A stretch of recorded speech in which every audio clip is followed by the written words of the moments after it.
My name is Captain Andrew Peterson. I am here to tell you about the day that changed Sergeant Michael Anderson forever.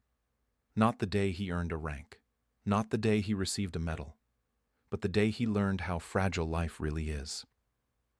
It happened on June 14, 2010, on a mountain road in Afghanistan. On June 14, 2010, the mountains of Afghanistan were unusually quiet. That kind of quiet makes soldiers nervous. No wind, no distant gunfire, no children watching from rooftops. Just silence, stretching across the road like a held breath. Our convoy moved slowly through the mountain pass, engines humming low, tires crushing small stones that echoed louder than they should have. I remember looking at Sergeant Michael Anderson through the dust-coated windshield of the second vehicle. He wasn't talking. He rarely did on patrol. His eyes moved constantly, left ridge, right ridge, rooftops, windows, shadows. He scanned the world like a man who had learned that peace was temporary. Behind him sat his best friend, Staff Sergeant Daniel Miller. Daniel was the heart of the unit. He remembered birthdays. He carried photos of everyone's kids.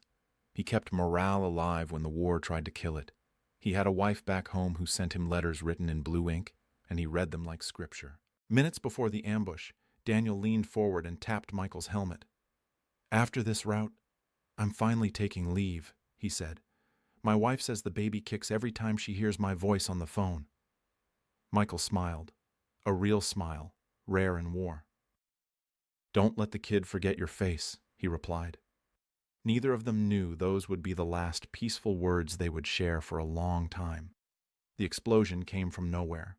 One second the road existed, the next second it didn't.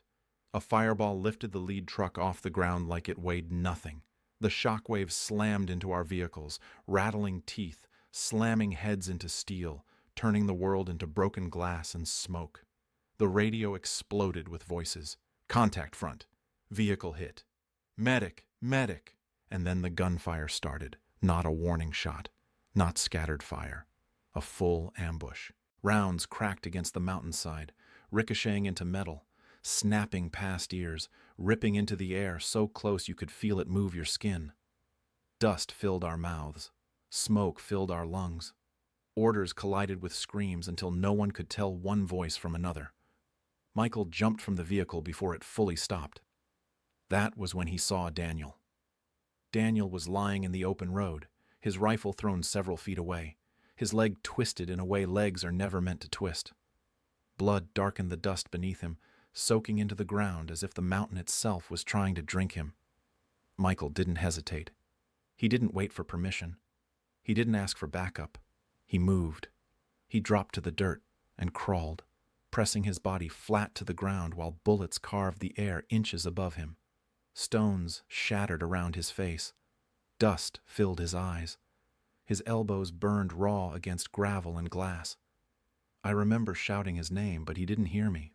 All he saw was Daniel. He reached Daniel's vest and pulled with everything left in his body, dragging his best friend across the road, inch by painful inch, until they were behind the half-destroyed truck. Michael's hands were red, not scratched, not stained. Red. Daniel was shaking. His skin had gone pale, almost gray, and his lips trembled as if his body was already trying to leave him behind. Michael pressed his hands hard against the wound, trying to stop blood with pressure and prayer. "Stay with me," he said. "Don't you dare leave me here." Daniel opened his eyes slowly. The mountains were still firing. The world was ending around them, but his voice was quiet, almost peaceful. "If I don't make it," Daniel whispered, "tell my wife I kept my promise." Michael swallowed so hard it hurt. "You're going to tell her yourself," he said, but Daniel was already fading. The medic finally reached them, sliding in behind the truck, tearing open kits, shouting times, calling out blood loss levels. Michael didn't move. He held Daniel's hand while the medic worked, while bullets still snapped overhead, while the radio screamed chaos. Every second felt stolen. Then, in the distance, we heard the sound that always comes too late. The medevac helicopter. It cut through the mountain air like hope with blades. Dust exploded upward as it landed nearby.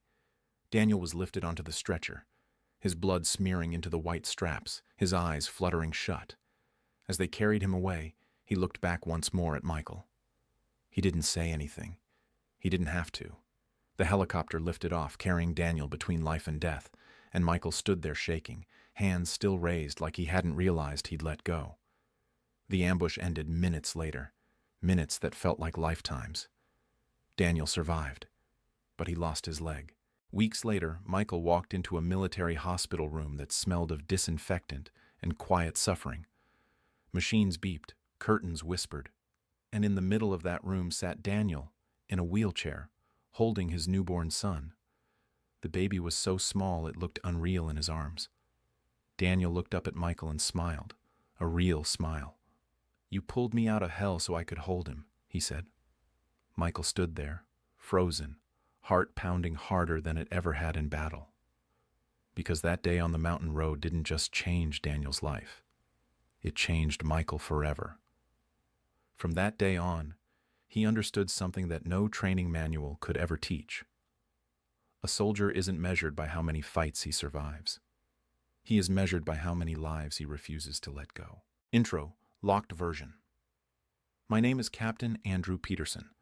I'm here to tell you about the day that changed Sergeant Michael Anderson forever. Not the day he earned a rank, not the day he received a medal, but the day he learned how fragile life really is. It happened on June 14, 2010, on a mountain road in Afghanistan.